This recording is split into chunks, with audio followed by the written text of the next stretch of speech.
Hello, hello, ladies and germs, and welcome to the Edging Podcast. Now, I don't want to fucking jerk you around. We've been fucking out of commission for a long time. Equally my fault, equally Brian's fault.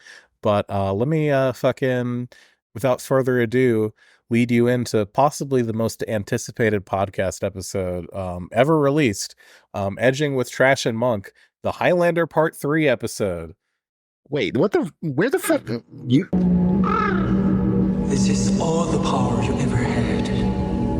Now it is mine. Pity there is not more time for us.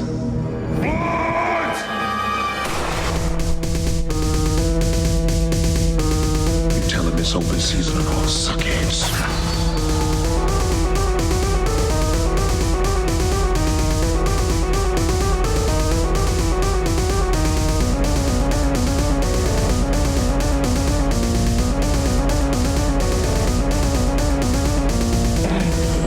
Just gonna have to teach you a lesson. No more clowning around. Fire!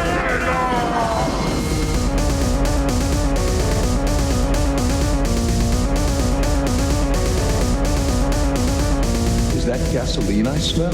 No, man. No!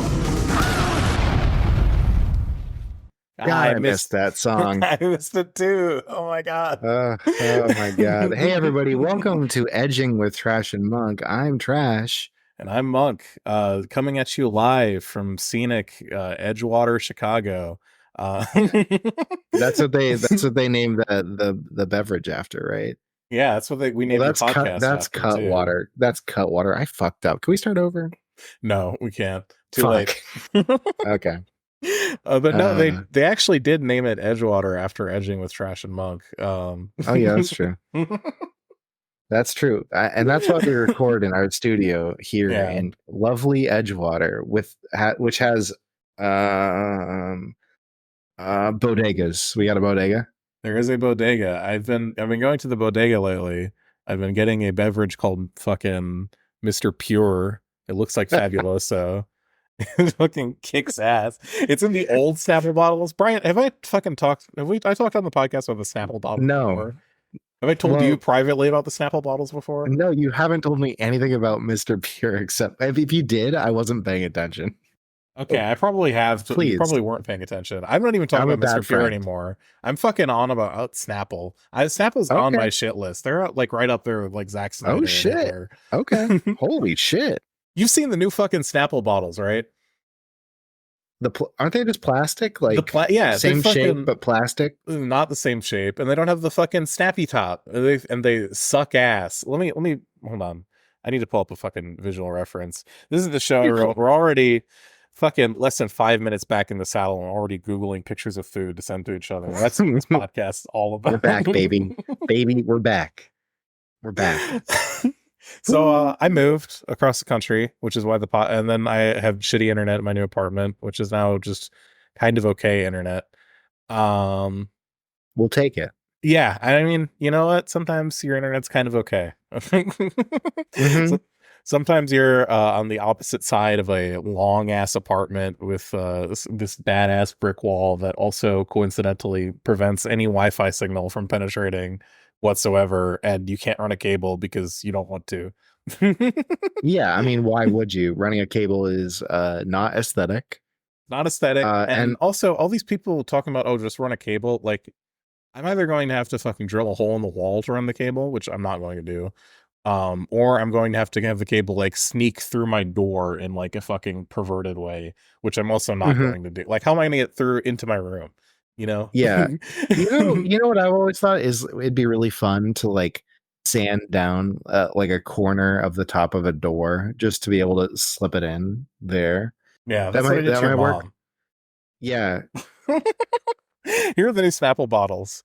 On the right, you can see the old new Snapple bottles that are plastic and not bullshit. Yeah. And on the left, you can see the ones that, the ones that make me want to fucking like risk it all, you know. Yeah, I mean, like the whole point of Snapple was that the top snapped when you opened it. That's why it was Snapple. This shit is just an apple. It's just juice. It's just juice in a shitty bottle. And they probably made the juice where everything's just worse.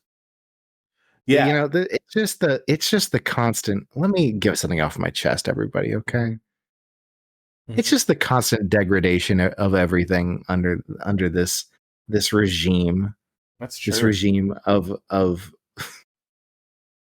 finance. The Snapple has gone woke. Snapple has gone woke, everybody. Also, and let me run that's why something no by more you. metal and glass. What's up? I don't think people talk a lot about like when they switch to like a plastic bottle, like this is more environmentally friendly. I have a hard time believing that plastic in any form can possibly be more environmentally friendly than one of the most recyclable materials we have ever created. Yeah. I think that you make a really good point. Okay, so like the whole reason that like plastic comes out on top in any of these situations is because it's really cheap to make and use, but it's not keeping in mind the environmental impact of putting plastic in the world, which is just like, I don't know. Hey everybody, are you a millennial? Welcome to having cancer-causing microplastics coursing through your entire body. And Gen Z, don't even get me started. Yeah, it's everyone. It's not even like it's just everyone.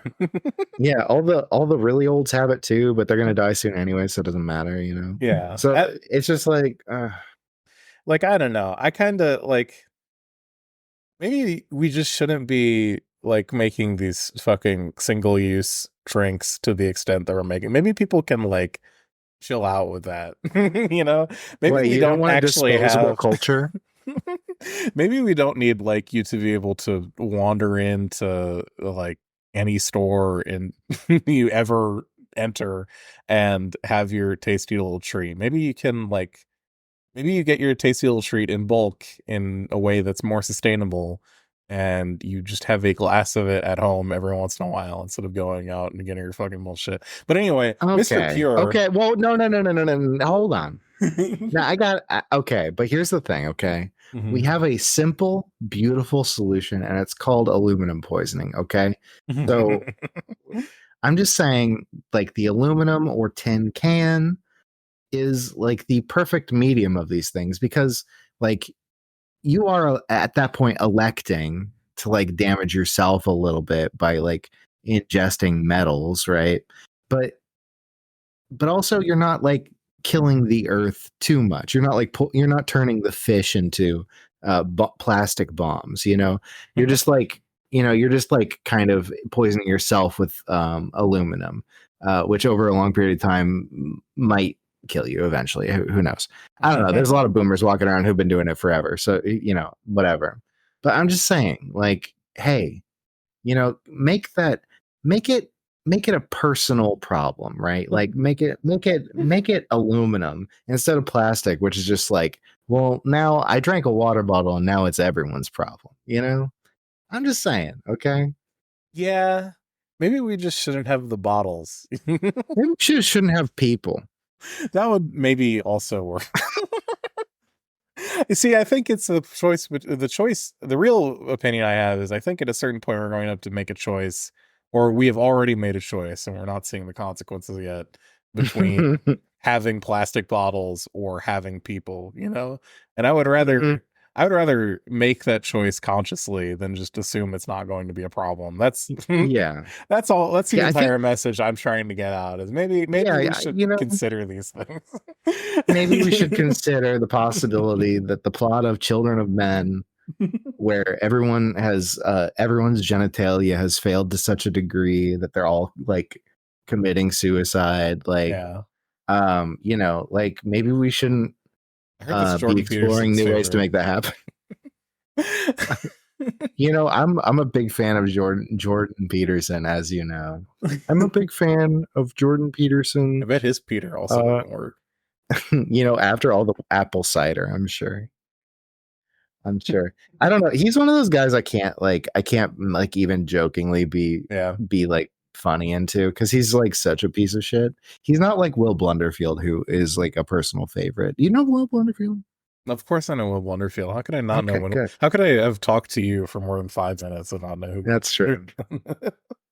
I mean, that's true. You do talk about yonis a lot and root chakras, and that's like primo Blunderfield territory. Yeah. But for you listener, I got to tell you, Will Blunderfield, if you're ever looking for a weird cryptid who's like who's like definitely pretty fucked up, but it seems more like it's he's fucked up instead of like he's actively making the world a whole lot worse Yeah. through his actions. I feel Yeah. like Blunderfield is going to have like a hard time converting people to wanting to drink their own piss and have a bunch of guys rub their taints. You mean touch mushrooms? Yeah, whatever the fuck he's doing, I feel And I don't stimulate the know. root chakra?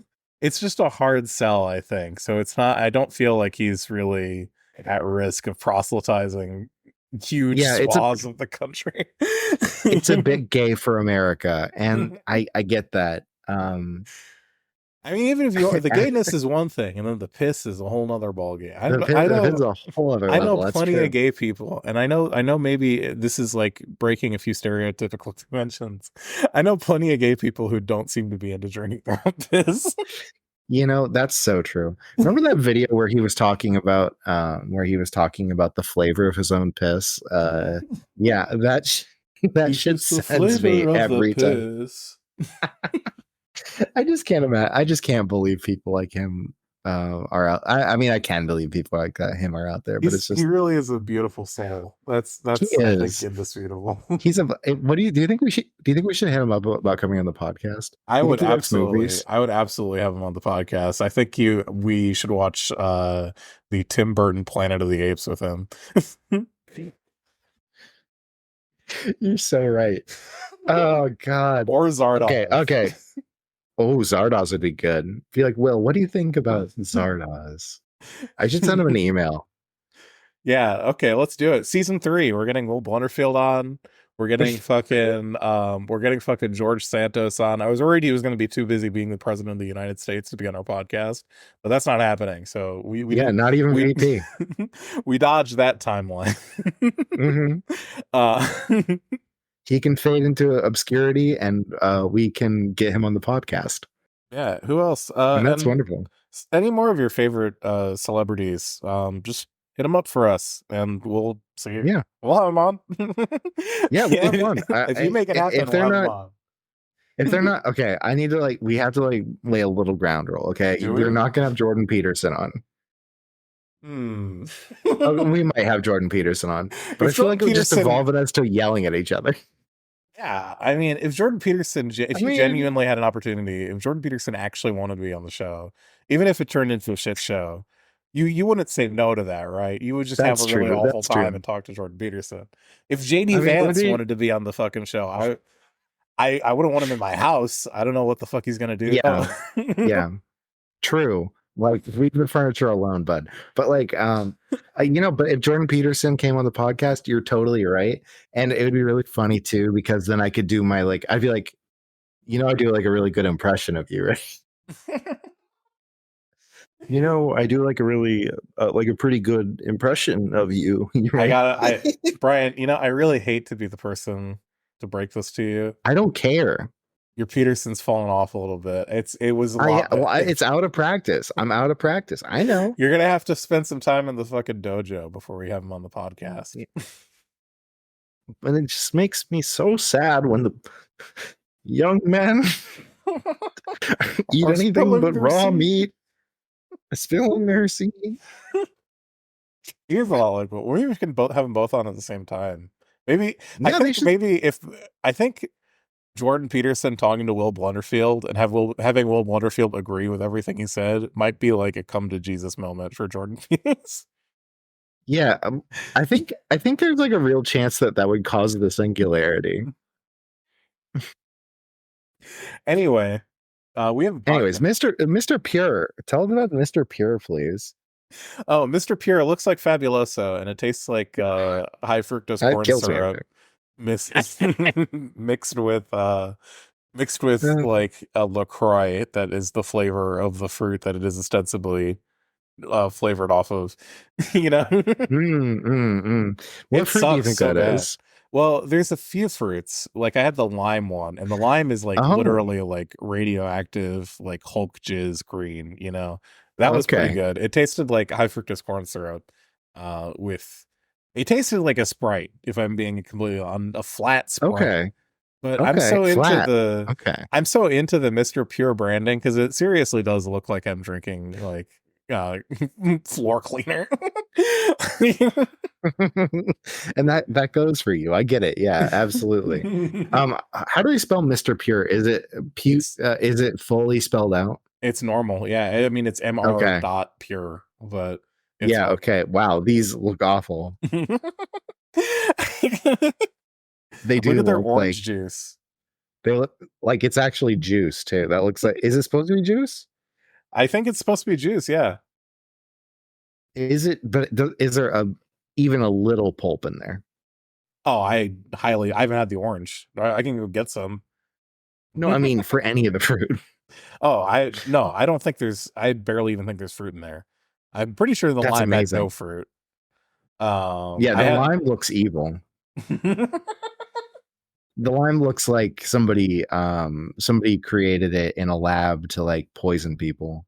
but Like, this you is know, Chicago. the Skaven created it. The Skaven created it, and they're poisoning Imperium water supply. That's what's happening.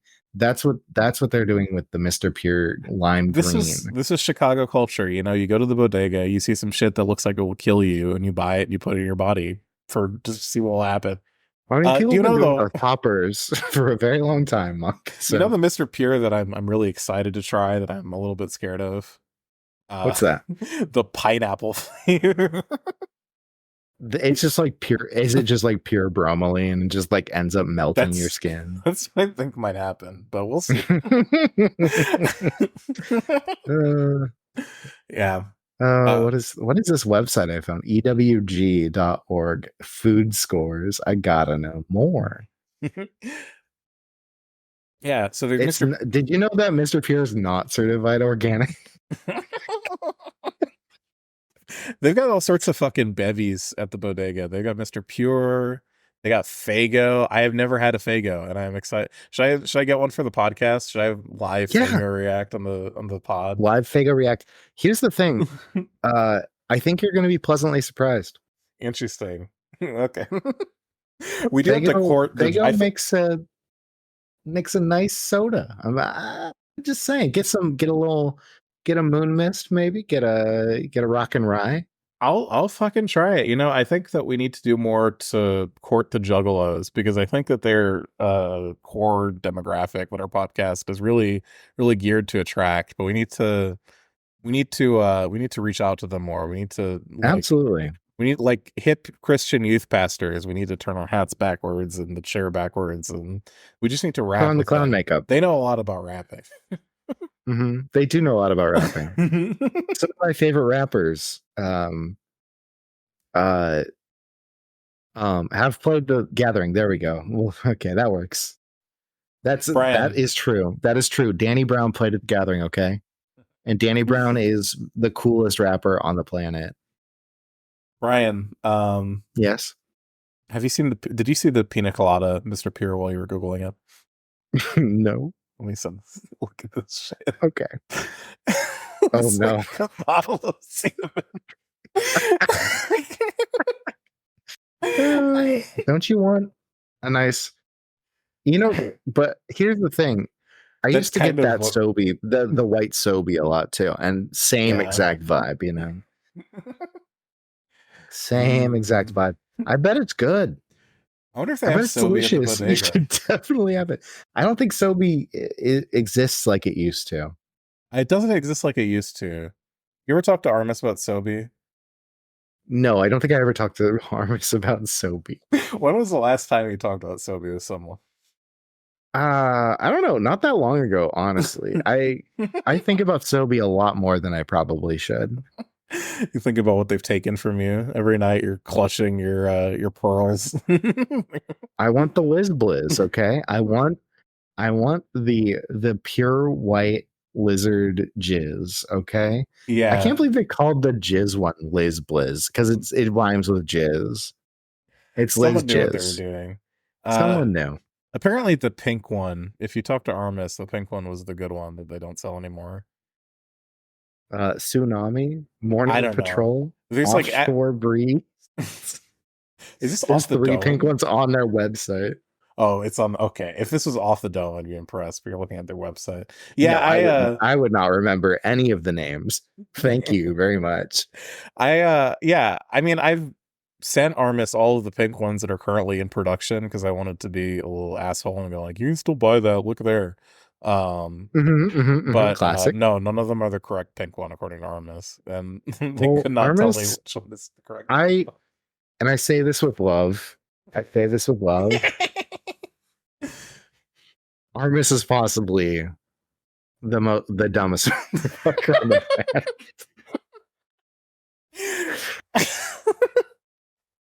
So how about the movie we watched? so anyways, Armis, if you're listening to this, you should definitely message me angrily. You won't. I would be shocked if Armis would listen to this. Yeah, absolutely. Although I think I actually have gotten Armis watched or listened to the Joker episode because after that got put out, they messaged me and they were like, "You didn't tell me that you were pushing me around after the Joker because your pants button flew off." Which I definitely did tell them. Yeah. Further evidence. I'm just saying. Motherfucker doesn't even remember. We've met before in real life. We have. We partied together. We got drunk together with mutual friends, and they don't remember. They don't remember at all. And I'm just like, and that's fine. I understand. You know what? Back when I was in that era, I looked like everyone else. Okay, I had a jean vest with patches on it, and I looked like everyone else. Everyone looked like that. Okay. I had a hat on with patches on it. I was just like, I looked like I was, doing. What's the shit? The fucking the punk stuff, the dumb Brooklyn thing. Everyone's saying these Brooklyn indie sleaze or whatever the fuck. I don't know what that means. I don't know what it means either, but everyone on Twitter started saying it a couple days ago. I'm gonna type that in. What is it? Indie sleaze. I think it means you look like Dennis Reynolds on season 1 of It's Always Sunny. Let's see. No, indie sleaze. Definitely not. Okay, maybe like for a little while when like I was season like 1. Oh, you're talking about you.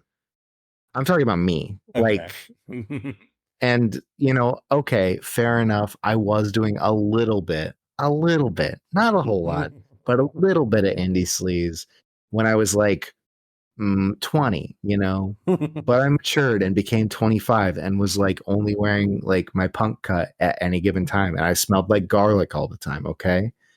I'm better now. Yeah. I'm healed. I wear perfume and it just happens to be gender. It just happens to be garlic perfume, I happened to be walking through Little Italy at the time that they dump out all the spittoons, and you know what? It just smells like garlic everywhere. Everything just smells like fucking garlic. Okay. I feel like I could go through images and just show you the different eras of my life, and you'd be like, "What the fuck?" I think I've sort of been cataloging these in my brain for a long time already, and it already is kind of a what the fuck moment every time one randomly shows up. Like you were showing me some secret movies. Oh my god, the secret movies. Back when I was like a filmmaker. Yeah. That was a little bit indie sleaze, a little bit, but you may have been 20. I was a little bit. Okay, I might have been like 25 at some points in there, but yeah, it was like, but it got a little indie sleaze. Okay. I was like, there was like a point in my life where I was like, you know what?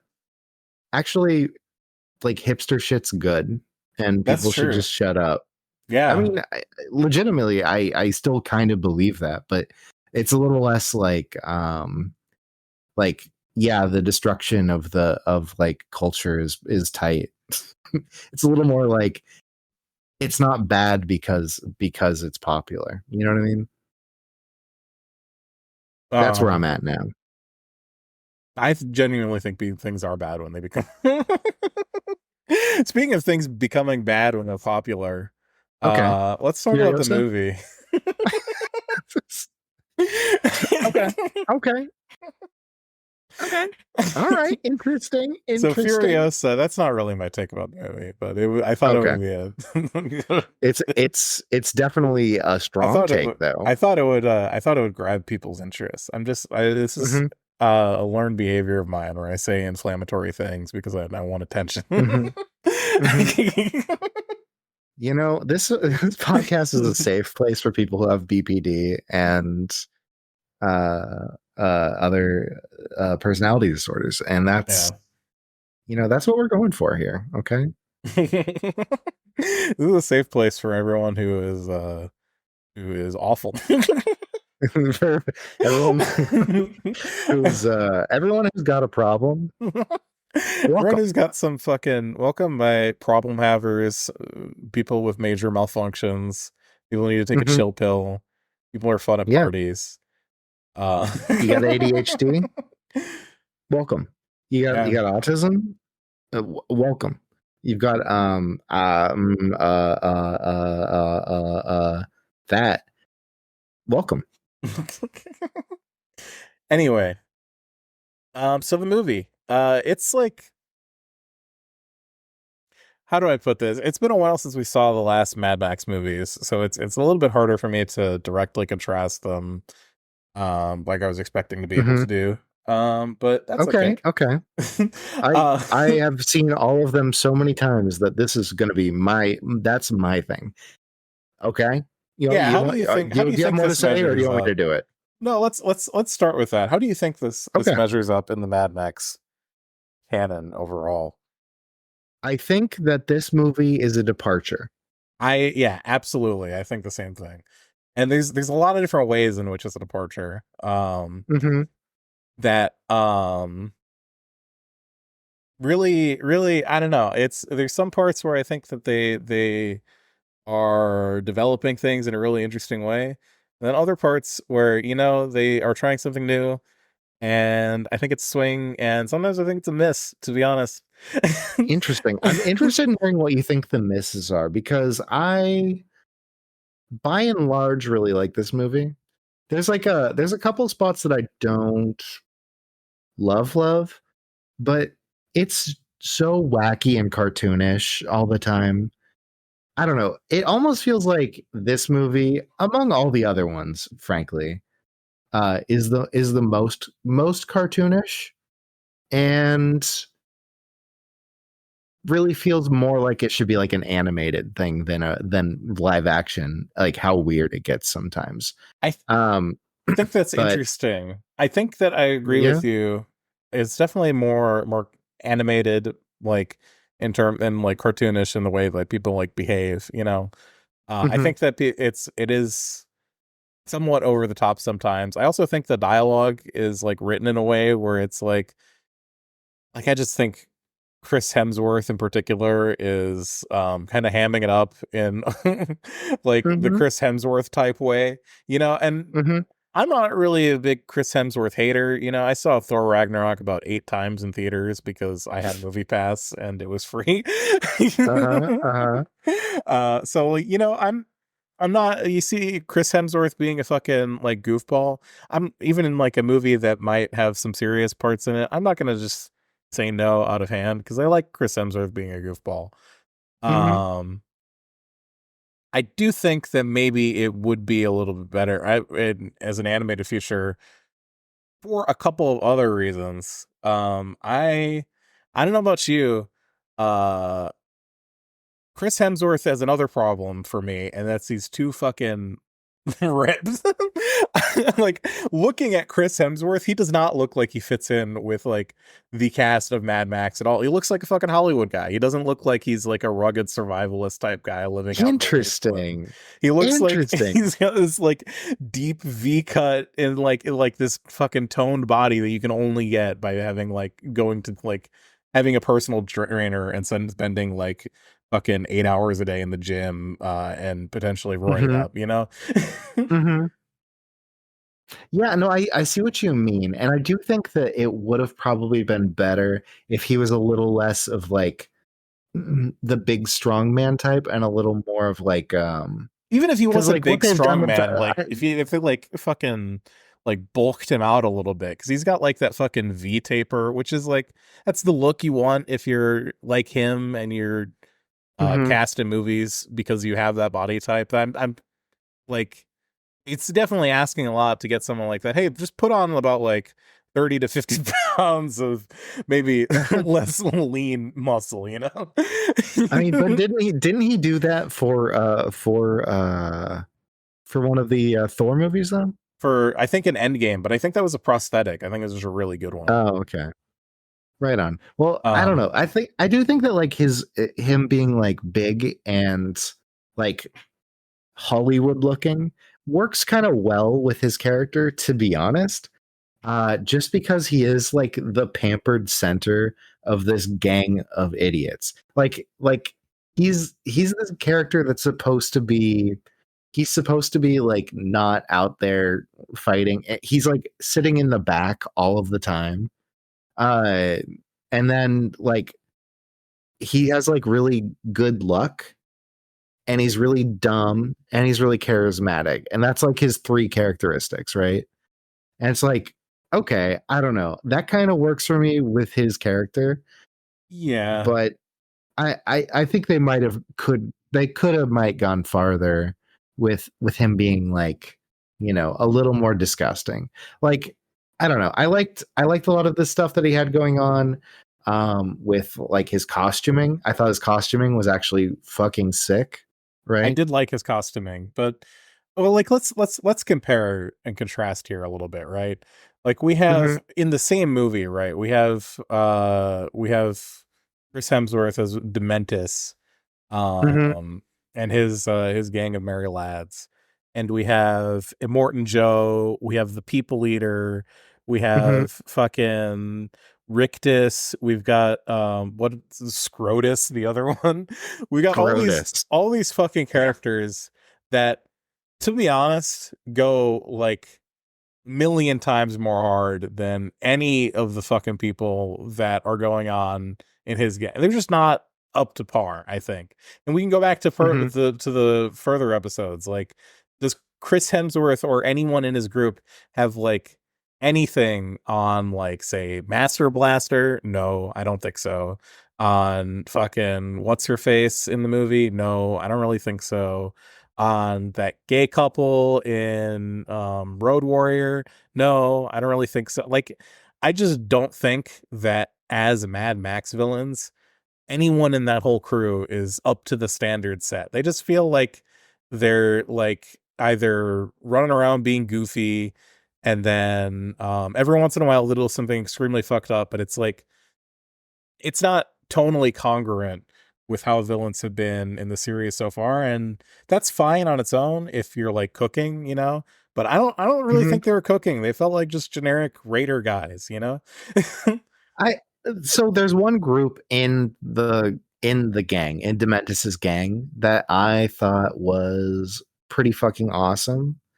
And I'm trying to find the name really quick because It's the guy with the big fucking horned helmet. yeah, the Octoboss. Yeah, I I love the mean, Octoboss. The I thought Octoboss had the juice. the Octobus had the juice. He didn't have the screen time though. I'll say that. That's true. That's true. Uh, I do wish there was more Octoboss and a little less of uh Because what they're doing here is they're Dementis. making Yeah. like it. They're sort of doing something that they haven't done before in the other Mad Max movies, where the other Mad Max movies, like we talked a little bit about how I don't think this is necessarily And when we talk about this in Beyond Thunderdome, the conception that people have that Mad Max is a side character in his own movies, neither of us really agreed Mhm, with that, if I remember correctly. But there is something mhm, to that where there are a lot of like really strong supporting characters in the movie that feel like they are like just as fleshed out as characters as the mhm, protagonist is. Whereas this movie is like very, very much a personal drama that is like exclusively pretty much about Furiosa and her arc. It goes from her being a little girl to her um like becoming Furiosa, and mhm. it covers like all the plot beats in the movie are about things that happen to her that make her the way that she is, you know? Yeah, it all at least surrounds her if it isn't directly involving her. Yeah. Right. Like she is very To the much point even that the 40 days uh wasteland war just basically doesn't yeah, it get happens off covered. screen, and which is Yeah, which I think is a fine choice generally. That's a lot of like if that isn't important to the story you're telling, it's fine to just be like to like hobbit it.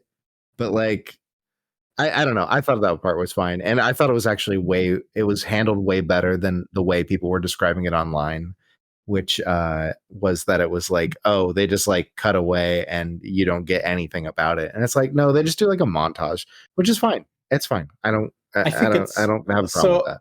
I think it's I think it's fine. I think that they could have done worse.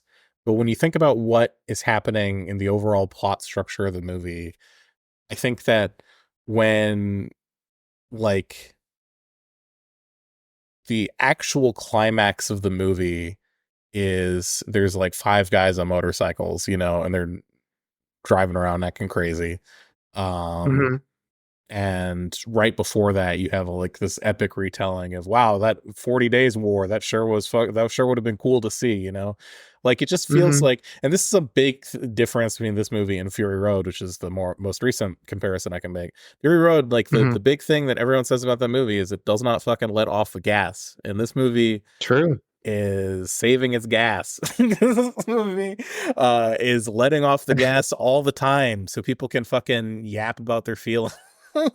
Maybe that's a bit too harsh, but I think that is a little too harsh. Like you see the there is fucking a point I'm I making. see the vision. I see the vision. Like the thing is that like yes, they do let off the gas so they can talk about stuff that's happening in the movie, which is also funny considering that that Furiosa is pretending to be mute Mhm. for most of the movie. Uh Everyone is talking around her. Uh so it's very funny that it ends up being, you know, very dialogue heavy, but it is. And I mean, I think that's also a consequence of like the character. Dementis is as a character is like such a talker. I think that like I don't know how you would portray him as not like that, right? But I don't know. It's I do think that like pacing wise, it kind of breaks up the movie in a lot of ways that I don't like Yeah, and I as a mean, Mad Max movie. I don't. You're right. I don't think Dementis works as he is portrayed. Like the character Dementis, as they developed him in this movie, works if he's not given a lot of time to talk. One, Hmm. they don't have to make Dementis that type of character, right? Like it's not. Well, There's sure. nothing about Furiosa. There's nothing about Dementis that is like acting as what I would see would be like the and this is why the like ending of the movie, and I'm gonna spoil the end real quick. This movie's I usually don't give spoiler warnings. So usually we're talking about a movie that's like 30 years old, but this time I will give a spoiler warning. I want to talk about the end of the movie. Do you want to talk about anything before we talk about the end of the movie? No, we can go ahead and do that. Yeah. Yeah, but also spoilers. Three, two, one. All right, you're free. Okay. Yeah, at the end of the movie, um we see Furiosa and Dementis, and they're fucking duking it out, and Dementis has this whole thing where he's like, if you kill me right now, you'll become just like me. And it does not actually feel like his character is really in any way whatsoever a foil or mirror image, or there doesn't seem to be a connection between these two characters where that Mhm. messaging makes sense, even as like a thing Dementis would try to say to get to Furiosa, you know? It just doesn't Yeah. feel like it has any impact. Um Yeah. and I think that there's like I see what they were going for, right? They're trying to be like, oh, this is about like cycles of violence being carried around it between also people. doesn't work in the context that this is a No. prequel and we see Furiosa, we see that she doesn't like it doesn't care the theme of carrying on a cycle of violence not only is not something that she does in the second movie, it just doesn't seem Mhm. to be relevant to her character as we know her in Fury Road whatsoever. So it's setting up this dramatic tension with like a part of her character that we already know will just doesn't exist later on, and it doesn't resolve it. You know, it Mhm. doesn't feel like she beats the cycle of violence in this movie. It feels like she starts it and then off screen it just goes away. Yeah. I do think that like potentially one could say that like Fury Road is about the cycle of violence kind of abstractly, but it's not very explicit and so it doesn't really play well. Absolutely. I agree with you. Yeah. Um but I don't know. I could see where potentially they were coming from with that maybe. And I don't want to sound like I'm Um fucking too harsh on the movie because there are like some parts that are like, it like really the parts just in the judging it by the standards of like Fury Road. There's like parts that jumped out to mhm, me as a lot more negative, and there's other parts that seemed really cool. Like it's harder to describe the parts that seemed really cool because a lot of them are like, oh, you know that fucking scene where they shot the war rig and it's going sideways, and they see the guys doing the pole vault. You see like the new shiny and chrome war rig with like the mhm. fucking mural on it of Joe, and there's like that profile shot. All that shit rocked, you know. Yeah, that was cool. But that shit, There's go ahead. there's like I feel like I don't want to do this, but I feel like I can't stop myself from judging this movie as a movie in the Mad Max like cinema like visual landscape. Like the storytelling is so different from Mhm. every other Mad Max movie that it's really jarring. And I don't want to be putting that on the movie, but I feel like you kind of have to, just because this is like the fifth movie in a series, right? Mhm. And I get trying to like break with the form, but they try and break with the form in some ways while trying to like maintain a lot of visual reference to the original movies. Like when they're like spraying fire from Gastown down on people, it's like almost a direct reference to when they're spraying fire from Road Warrior, when they're spraying fire from that little gas derrick out in the desert at Lord Humongous's people. It's just like it's very, the echoes are really there.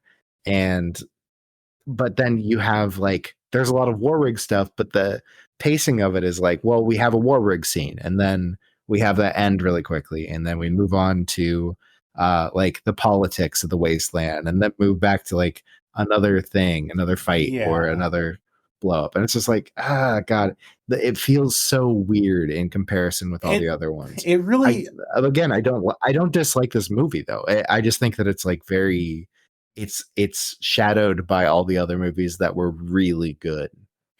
You yeah, know? and like I don't want to put this that movie to I like I think it's worth watching the movie. I think that Yeah. especially I really regret watching this movie on my computer right now because part of my moving situation is my monitors are fucking I've got these two shitty monitors that I packed with me. And Mhm. like anything that is moving at any time, it doesn't know how to show me that. Word. So the movie Yeah, and that is a shame because it is like there's a lot of really cool and beautiful shots.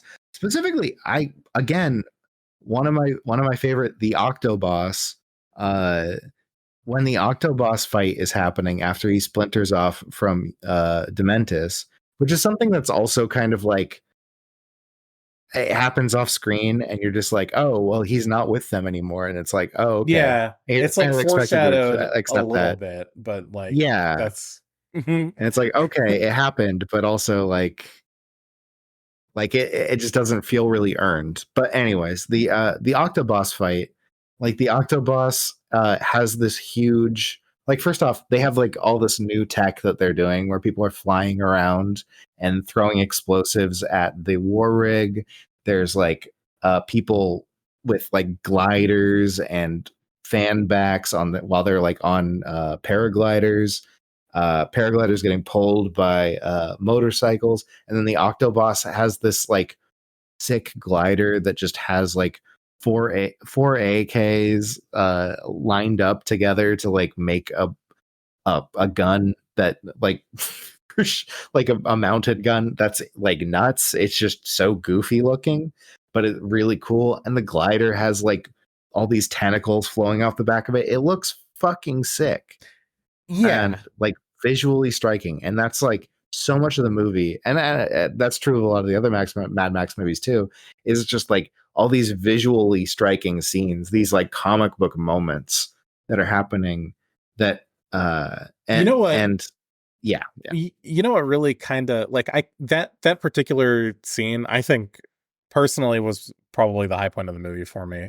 Is like Same, the yeah. war rig ride to Gastown. Um, Hmm. yeah, and it's also the moment where it's most like a Mad Max movie, and even like from that, I think visually there's a lot of interesting things going on. Something that I did notice in that scene is like another thing where it just felt disappointing. The soundtrack in this movie does not get you hyped. And like that particular scene I was looking for like I felt like, oh my Hmm. God, this is like it's Fury Road again. And it's got all this Hmm. cool new shit that's sort of like Fury Road, and it should be getting me hyped like Fury Road is. And like visually it's all coming together in the same way Fury Road is, and then like over the speakers, like in my headphones, like the best parts of the soundtrack of this movie are literally when it's just doing the Fury Road thing, Hmm. and it's not nearly as dynamic as Fury Road. There's a lot of moments where it feels like a very generic orchestral track that doesn't seem to be accentuating the accent of the action on screen. That Hmm. particular like chase was like a huge example of it, where the music felt like it was taking me out of it, to be honest. That's wild. Yeah, yeah, no, for sure though. Yeah. Um yeah, the music definitely not quite as on it as Fury Road. Um but also Fury Road was exceptional when it came to That's music and true. sound design. Yeah, it's hard for me to like judge this movie too harshly for just not being as good as Fury Road at times, but like it just Hmm. also feels like every time the movie is like closer, like in one of its better moments, it feels like it's doing that based off of like goodwill that was established in Fury Road at the same time. So it Yeah, doesn't that's make fair. sense for me to like, because like a lot of the things I was excited to see, like I genuinely, even though like I'm excited to see what like Gastown and the Bullet Farm are like. I'm excited to see more of Uh-huh. like, the People Eater and shit like that. And I think a lot of the times the movie does deliver on that in ways that are like cool to point at the screen and go like, I remember that. But like, Hmm. so like it doesn't make sense for me to if I'm removing my thoughts about like Fury Road, there's there's a lot of negatives from comparing it to that movie, but also a lot of the movie's high points are high points because of that other movie. So it's not like I can Hmm. judge it completely independently and it comes out great either, you know? That's true. That's true. It is very, very dependent on it. Yeah. I don't know. It's fun. It's weird because it's like this movie was disappointing, but also still good. I'm Yeah. like, I would watch this again in a heartbeat. It's not like, Sure, and I probably will watch it again when I get another monitor. And yeah, I want to see those action scenes on a better display than I currently yeah, do. yeah, same. I mean, not that, but like, I'll watch it again, and I'm gonna enjoy it again. But also, it's just like in comparison with Fury Road, which it is inextricably tied to, like absolutely inextricably, like just like who knows or cares who Furiosa is without knowing about Fury Road, right? Mhm. Like even on that very basic level, it's so incredibly tied in that it's just like, wow, you gotta have them, their companion pieces in pretty Yeah. much every way. And yeah, but like you're just not going to have quite the like wild time that you have with Fury Road, that you're gonna have with this movie. And it's okay. It's definitely worth watching, but meh. Yeah. Overall, Yeah. that's kind of how I feel about it too. And like, I don't know. Maybe my thoughts will change over time. Maybe I do need to give it another watch. I actually did not like Fury Road the first time I saw it. I'm embarrassed to Really say. interesting. Now, I also saw it right after I saw it like in theaters like immediately after my high school prom, I think. And maybe there's some other shit going on at the time. Yeah. Back But when you were really into like Nick Fuentes and like Nick Fuentes wasn't even fucking born yet. What are you talking about? back when you were really Nick into Fuentes pickup was, artistry. yeah, that's who I was into. Who's the guy? Fuck. I don't know, hat Davis guy. Arini. Davis Arini's fucking goofy ass. No, Jesus. the actual person, the people I was really into the Atheist Experience on Austin Public Access. There we go. Now we're talking. That's the real answer.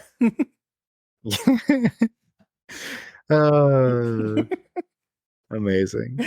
Yeah.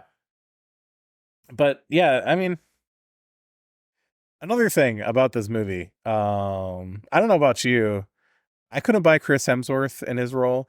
I also, for the majority of the movie, I didn't buy Anya Taylor-Joy as Furiosa. I just like, Yeah. I'm sorry, she just doesn't have that look to her, like she doesn't have Charlize Theron in her, no, and that's she and very few people do. So yeah.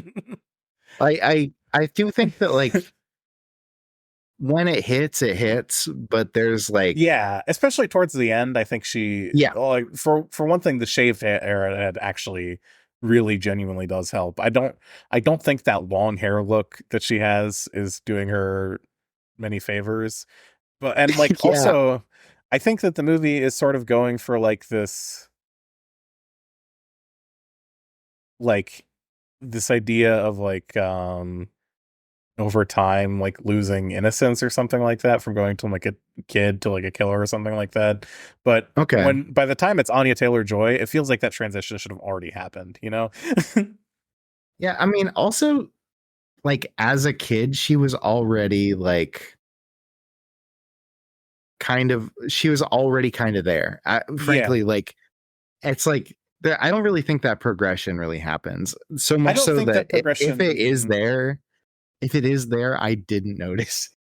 Yeah, I think it may be that you didn't notice. I do think the movie was trying to portray that there was a progression like that. But I do agree with you that it moves really fast and it moves in weird ways too. Another thing that like the movie, when we talk about like the 40 Days War happening off screen, that's like, I think, acceptable for that to happen off screen based on the context of the rest of the movie.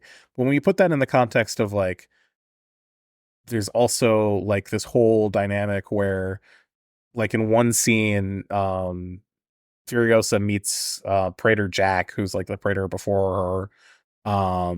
And they have like that fight in the war rig, and afterwards Praetor Jack is like, okay, I'll teach you how to do all this shit. I'll teach you how to be a badass, and then like literally like 10 minutes later, there's like one cutaway forward in time, and he's like, okay, I've taught you everything you need to know. We're ready now. Yeah. And it's like, it's just, the movie I think has like a really like for a movie that stops and gives as much exposition as it does, there's still a lot of shit that's just happening off screen. And like, this is like a 2.5 hour long movie, it's not like they didn't have time to show a lot of shit. And that's maybe a sign that they're trying to do too many things in one movie. I do think you're right about that. Like at the very least that needed a montage, right? Mm-hmm.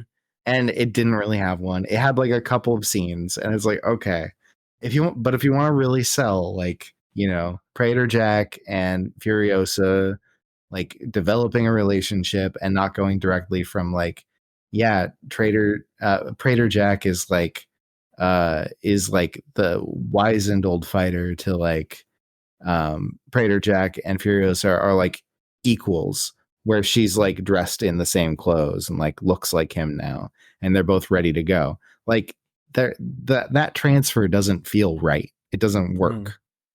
And yeah, I think that like, I don't know. I do also totally agree that like the way hair changes happen through the movie was like so weird. Cause like it made sense when Furiosa was a kid and like trying to evade Rictus. Like that made sense and was fine, right? Her being like a kid with like weird hair things, it's like, okay, sure. But then like when she gets to be an adult, the adult dog man, you know, she like still has like possibly like one of the dumbest haircuts I've ever seen. I gotta tell you, okay? Like weirdly short on top and long on the sides at times, it looks and like. it feels like And she I'm just has like, that hair specifically. She has long hair specifically so she can hide that seed in it, is what it feels like. Because they keep having her yeah. take it out of her hair for like the entire fucking movie and put it in her mouth. Which maybe maybe they could have been cooking with that. I don't think they were. I don't think that. I don't think they were cooking with that. I don't think that made any sense. But like she could put it anywhere. It's like, Yeah. you don't have to use hair for that, right? Right. But like I guess if you were like saying like, oh yeah, cutting off her hair was like the end of care for the seed, and it's like, I don't know, sure, maybe, I don't know. It seems like losing hope kind of thing. Like the seed is the hope of return, and then realizing not, and planting the seed in Dementus's fucking crotch, which also, all right, sure. Yeah. Okay. Okay. I don't know if you were cooking with that one, honestly. That's kind of whatever. I'm like, yeah, we've all played Fallout. We know about Harold, okay. Okay. We get it. It's fine. But And I it think in a doesn't lot really of feel ways, earned. like, It's weird. I don't know.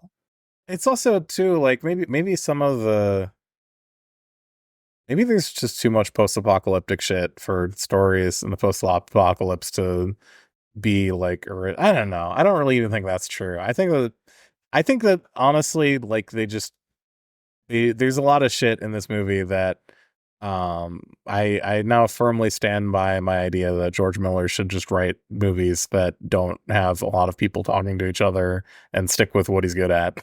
You know. Yeah, I don't know.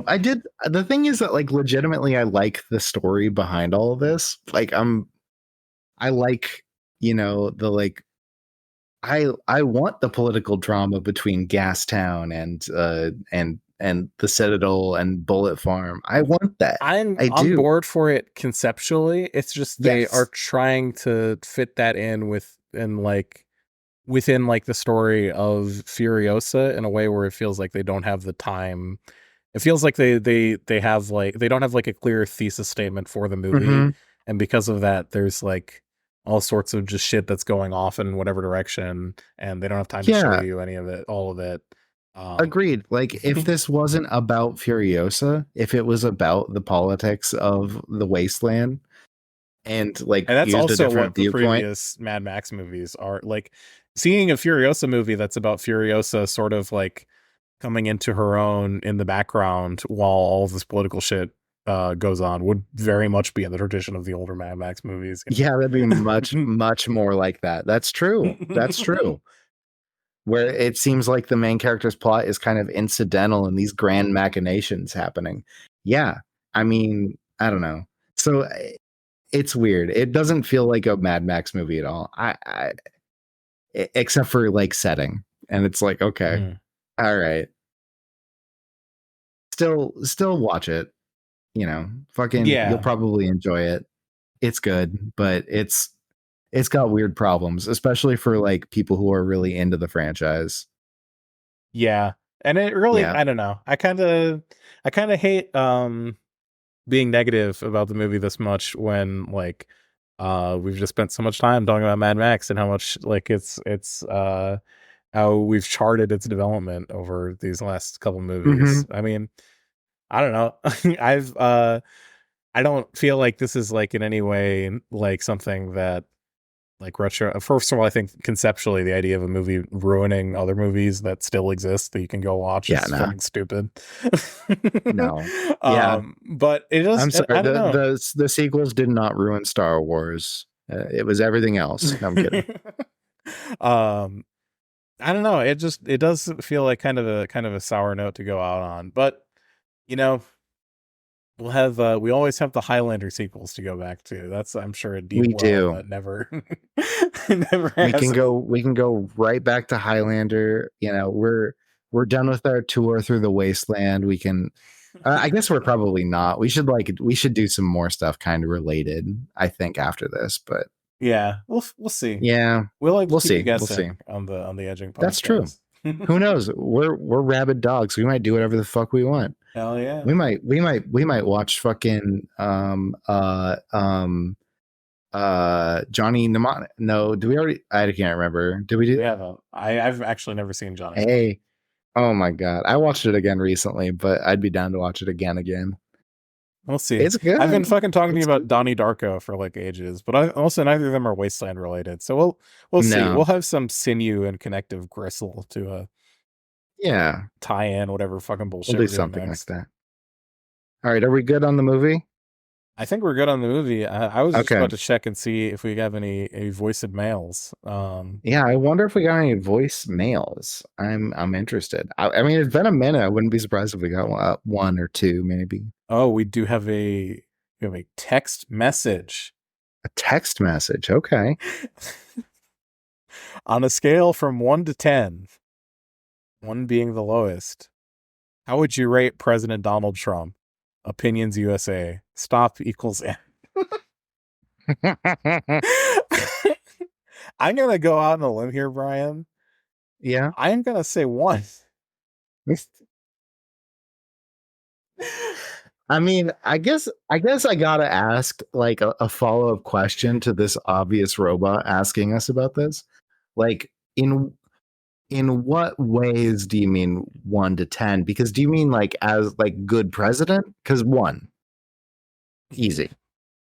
How would you rate But like President Donald comedic Trump? affect, like how would you rate president? Like how can you whittle a person and their whole life down to one scale of 1 to 10? I think that's Well, the question is that's wrong. specifically how would you rate President Donald Trump, and not Donald So- Trump the lover or Donald Trump the father, both of which would Not Donald probably Trump the also be poet. ones of 10. It'll be ones, yeah, absolutely. You know,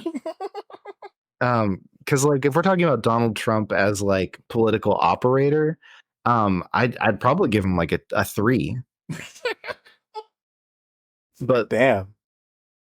but like as a Just because president, he beat up that senile old man. no, just because he's like he seems to be smarter than like probably about 30% of people when it comes to like politics. You know what I mean? He like knows how to operate. But the thing is that he was a bad person. Yeah, Now, but what I if he mean, was if a you think good about person? it, then he wouldn't be a politician. Yeah, exactly. We Then also he do would have a stuck to his voicemail. lane. Oh, Let me play this voicemail for us so we can stop talking about fucking President Donald Trump, who's as my president. my president, Donald J. Trump. This is not a January- voicemail from Troggy Doggy too. Oh, Motherfuckers respond on Rolly Blade up my dick. I love your show. thank you. Thank you so much. That was better than it possibly could have. I read the transcript and I was ready for that to go. Yeah, it was better than it possibly could have. What did the transcript say? I'm very. Was it It's true? it was true. It was just what it said. Yeah, Oh, but it was delivered in amazing. a transcendental way. That's true. That's true. That was transcendental. Yeah, that's Oh my true. And I god! think that's Wow. the lesson of the show of Furiosa is some motherfuckers just want to rollerblade up some ups and my dick. I love your show. You got anything else to add? I think you know, drink a Mr. Pure. I would totally take a Mr. Pure sponsorship. I would love that. I think it's the I most dog shit thing yeah. I've ever had in my life, and I would look forward to drinking more of it. You know what sponsorships would you like, Monk? Because I feel like I'd want to be sponsored by like one weird energy drink company because I want like a case of energy drinks to come like once a month. Yeah, I think And whoever will send me shit that I like and also pay me a lot of money is the sponsors I would like to have. You know, same. If you are like if you're like a Red Bull, you probably won't like stoop to this level, but if you're like a Red Bull or like Red Bull like what about product, you're the like, Steven Seagal energy drink that I'm sure has been what is that discontinued called? one of them is Oh. flavored Asian experience.